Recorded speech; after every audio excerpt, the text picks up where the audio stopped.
And hello, fellow raiders. Welcome to another Raid Shadow Legends video. It is Friday, the 2nd of July, when I'm recording this, even though I think I'll put it up on the 4th, as I try to do a video every Sunday. But what's going on in the game right now? We just got the fusion started for this guy, whoever this guy is, Burst Off the Grim. Everything I saw leading up to this seemed pretty lackluster to me, but up to you. I'm going to go ahead and do the fragments for him just to have yet another person summon later, I guess. As far as account progress, I have been working on an unkillable team, which I might do a D on next time. There it is. It's me. Easy double man-eater, just with counterattack with the martyr. I'll swap out Frozen Banshee for a Cold Brawler when the affinity switches. Otherwise, this gets about 50 million a key most of the time. A little less because we're on Spirit, so rosin, it's like a wet noodle. But today's video, we're going into the Doom Tower. Cleared the Doom Tower on hard a few times, and Secret Room 12 is one secret room that I've been preparing for and struggled with and thought I would talk a little bit about, since I didn't really find much on YouTube regarding doing this secret room. It's actually probably the second hardest secret room. I think Secret Room 9 is probably harder with all the attack champions. This one, because I haven't done it yet. I've tried it, actually. I've tried this many times. It's like a CC everyone or die kind of situation. So you kind of need some no one in my clan is even bothered. And as far as the global rankings go, okay, whatever, too long. But moving back to Secret Room 12, you can only use magic champions. My starter champion was Aethel, which was a terrible choice. So I ended up building an Elaine to do this. So I was building out Fleshmonger here. I wanted to decrease attack, and I'm also actually using this guy in the Skinwalker faction wars now, because that faction takes a very long time, and he puts up the AoE decreased defense. Apothecary is amazing. There's a million videos on Apothecary, so I won't make time on him. Star of the show is kind of Graybeard here, and Graybeard has some very interesting abilities. On his A1, 50-50 shot of, actually more than 50% shot of poisoning provoke. It's like 70% with books. I also have the Fearsome Presence Mastery, so he's got a 75% chance to put some provoke on his A1. On his A2, he can actually freeze all enemies. So on a 3-turn cooldown, has a 25, 30, 40% chance booked, 45% chance with Fearsome Presence to freeze each person on a team, which is wonderful.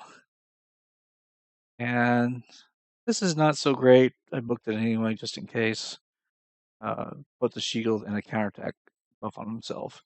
This is good if you've managed to land a lot of provokes, but if not, I would not go in. I would not go freeze into this. I would go freeze, and I would just A1 until my heart's content. That said, I've got Fleshmonger in a stun set. I can show you the gear in a second. And so stun, freezes, AoEs. My Aethel's in a shield set, and I probably would not recommend Aethel. Aethel's a little bit of dead weight here. But this was a very RNG based run. This is probably going to fail, but I'll show you anyway. I'll speed people up. And you kind of have to get lucky with the stuns here. I got no stuns. I got 2 freezes. So that's not good. This is probably going to fail. Because the 3 guys on the right here, this guy, and this guy, all do pretty powerful AoE attacks. And if I don't have a way to control them, we're going to get smacked. He comes up around again. And the idea is he's got Relentless on, so it's another one of those RNG fests where maybe, just maybe, I can apply enough CC to pull it out. And oh, got lucky there. I thought for sure Elhain was dead there, but she's not. So Aethel in this comp is actually decent to single out somebody, so she applies her weaken. I've also got, I just noticed this guy got frozen. I've also have him in, what's this set called? Frostbite. I'm in Frostbite set. So thanks to his Relentless proc and a Frostbite proc, we're actually might not be in bad shape. Ooh, we're in real good shape. What a lucky run to show on a video. A little bit of heal there that's not terrible. We're pretty good with a CC right now. So I'm just moving along, trying to whittle down certain targets. Meanwhile, our Graybeard here tries to keep people CC'd. Rocktooth here is actually a pretty dangerous opponent, so I'm going to grab him as well. And we're back around to my AoE Deer's attack. Didn't actually do much before we did it.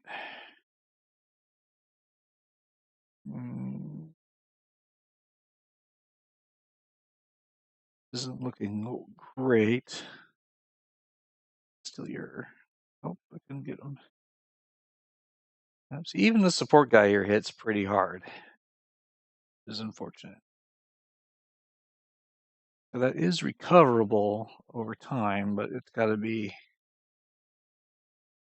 done very carefully. Yep, and then I just landed a stun from his stun set. It's great. Try applying some freezes. Nope, got an extra turn, which is great. Let's try to poke this guy. AoE's coming back around, so we're going to let's do this guy. And then Apothecary can heal people up if you take a hit, but if this person or this guy get a turn off, usually I lose somebody. So this is kind of how I had to kind of pick and choose how to whittle down this wave. And there's a fair amount of luck here because honestly, if Graybeard isn't landing his CCs, it's game over. I just landed one there. It's good. Elaine is dealing a lot of damage. And then Aethel here, even though I'm not thrilled with Aethel, does do some work in terms of damage. And let's see, everyone succeed with this guy. Let's go broke him. Nope. Heal up our hunter. This guy is not CC. We'll try to take a bite out of him. And in general, this is how it goes. I thought this would fail fast, but I'm actually working my way through it. So I thought we'll roll with it, and then at a certain point I may fail, or a certain point I may fail, or I might just clear it, and then I'll show you guys the gear I have for this secret room.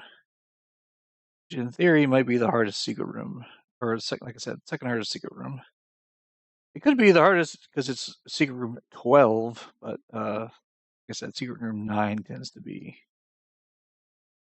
more difficult, in my opinion. The bad thing about that is we lose our decrease defense. We're just going to use this time to do the A1s. just so we have all our CDs ready for the next wave. Now the next wave is another one of those make or break. So if you're lucky enough with the RNG to get to here, now you've got 5 nukers. Oh, good. So if you don't land enough stuns and CCs, well, I got 3 stuns there. That is actually kind of insane. Okay, interesting choices now. Since 3 of them are stunned, I will try to provoke. Ooh, and I get an extra turn. Provoke. All right. All right. Everyone CC'd. So this is a. I'm a little flabbergasted how lucky my RNG has gotten here. Pump in some damage here while I can.